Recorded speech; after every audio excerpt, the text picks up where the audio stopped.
Hi, I'm Michael Wargo, team pilot with Precision Aerobatics, and right now we're on our third part of the series on getting your planes to fly the way you want them to. Today we're going to do a pattern plane. So I would assume most people that fly pattern have a good idea what it takes to make it fly the way they like.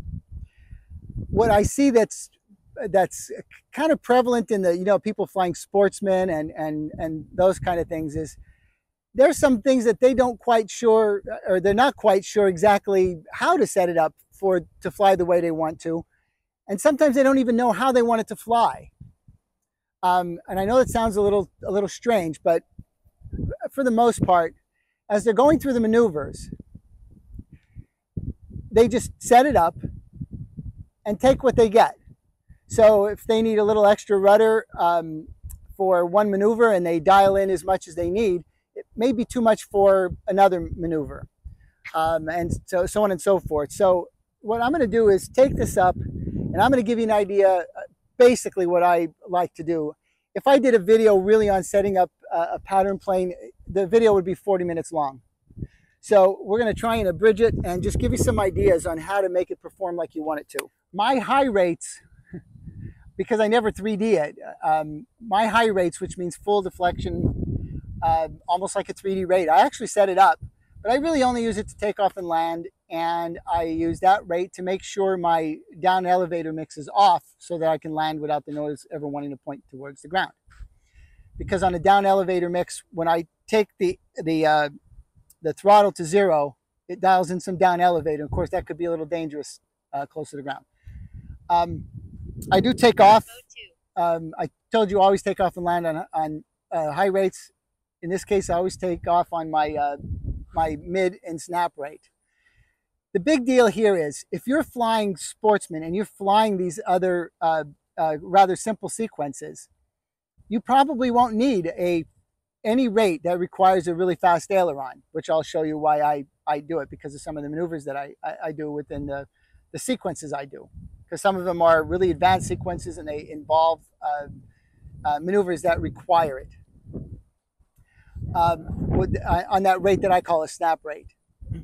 But what I'm looking for with my pattern ship is for it to execute the maneuvers and be able to negotiate the loops and the turns, and it has enough elevator, a little extra to spare, and that's it, because it's all it needs. So let me give you an idea. I tend to do a bit of a show-offy takeoff sequence. So what I do is I roll knife edge to inverted, and then I do part of a 16-point roll. I just do real small points going over until I hit the angle I want to bank.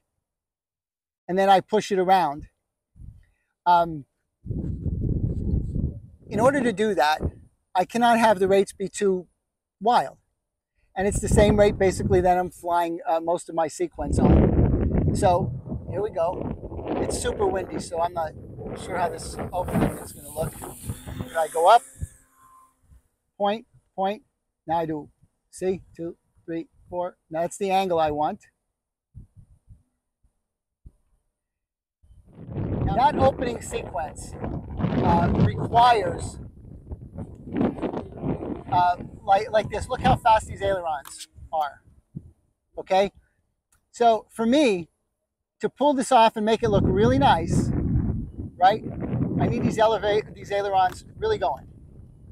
And then I'm doing a knife edge loop here, half of one. The wind is blowing so hard downwind.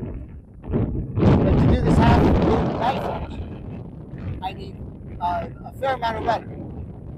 So as I'm approaching the type of maneuvers I want to do, I want that quick snap to be really robust and really fast so I can catch it on that knife edge, because I think it looks super cool. Time remaining 2 minutes. So as I'm hitting it, I want it to roll pretty fast. It's rolling a little funny because it's completely downwind. But anyway, as I'm setting this particular plane up, the things I'm most concerned with are really simple. All I really want to do is be able to make every maneuver like this little half loop. I want it to look like a Cuban 8. I want it to look very, very smooth. And as I'm coming down, I want the roll to be very smooth.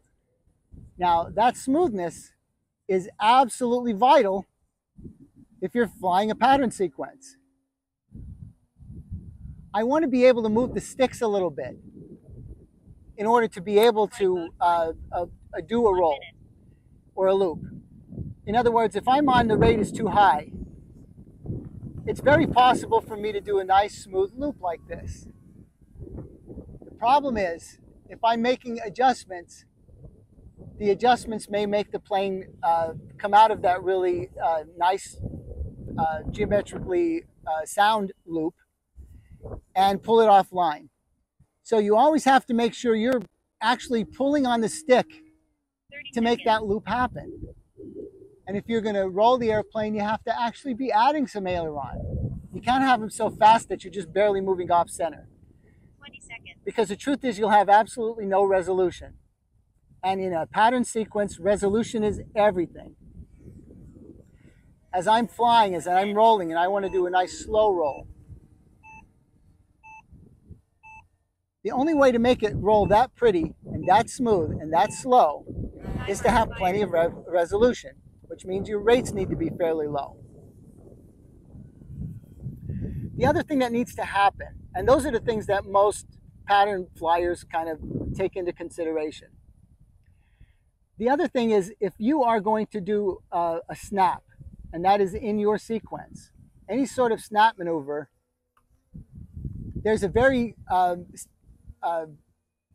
standard way you want the airplane to roll, how fast you want it to roll. I like it to hit that speed right at the end of the sticks so I can really just push the sticks kind of to the corner. And that should be my roll rate.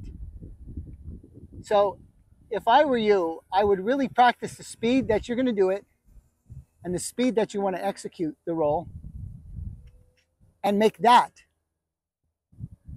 the aileron rate. And of course, you have to add rudder to make it a true snap, an elevator. And all those things need to be exactly at the right rate for you. Keep practicing it. Keep going back and forth and make sure it's exactly what you want. And if it's not, take the time to slow it down or speed it up and make it exactly what you're looking for. If you have upline snaps are very different. If you're on an upline, there's a lot more prop wash and things like that. Make sure you have a rate and make sure your plane will do it exactly the way you want it to do. And if you have to set up a separate rate for that. One of my favorite maneuvers is a 1 1/4 snap on the downline. I really love this maneuver, but it tends to snap really fast because of the fact that this plane is oh shoot. Wonder why it didn't go right.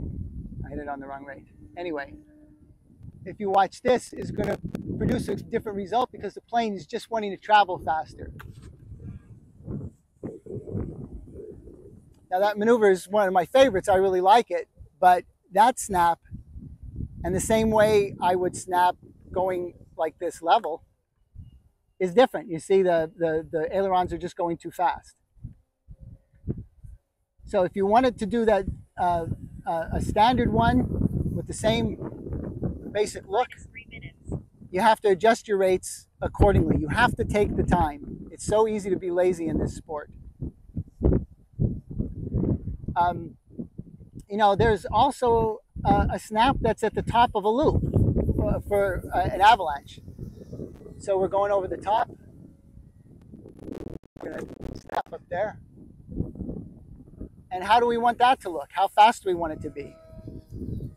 It'll look nice at that speed. If I want it too fast, you know, it's possible to lose it because you're going too fast. Because you have to do just one complete roll.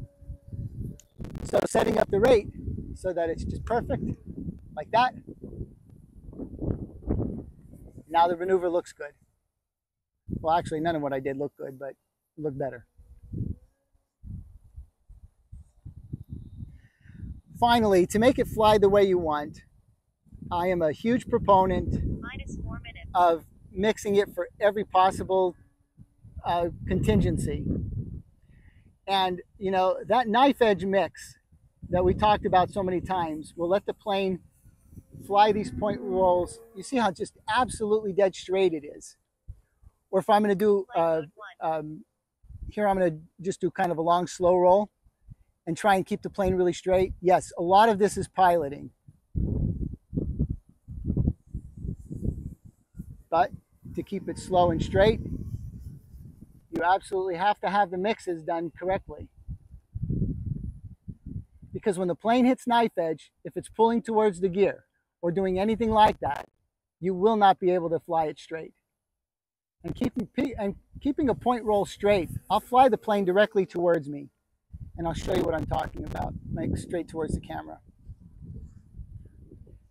As you roll to that first knife edge, it's very easy to come offline. But you can see I'm staying on line with the camera.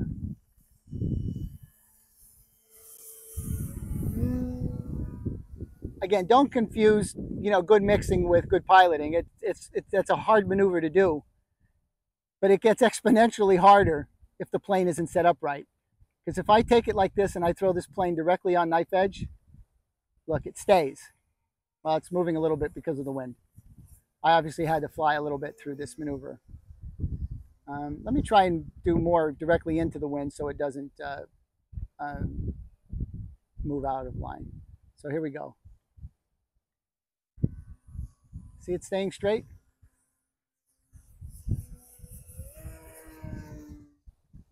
The rule of thumb is, you know, even if enough elevator for a nice loop works for one maneuver or another, works for a Cuban 8 or a half Cuban. Okay, the bottom line is you have to make sure that every maneuver that is in your sequence that you're flying is accommodated perfectly. And you have if you have to change rates, because enough elevator, if all you're doing is maneuvers that are requiring a lot of 45-degree half lines or fairly speedy downline loops, you know, a certain amount of elevator is required.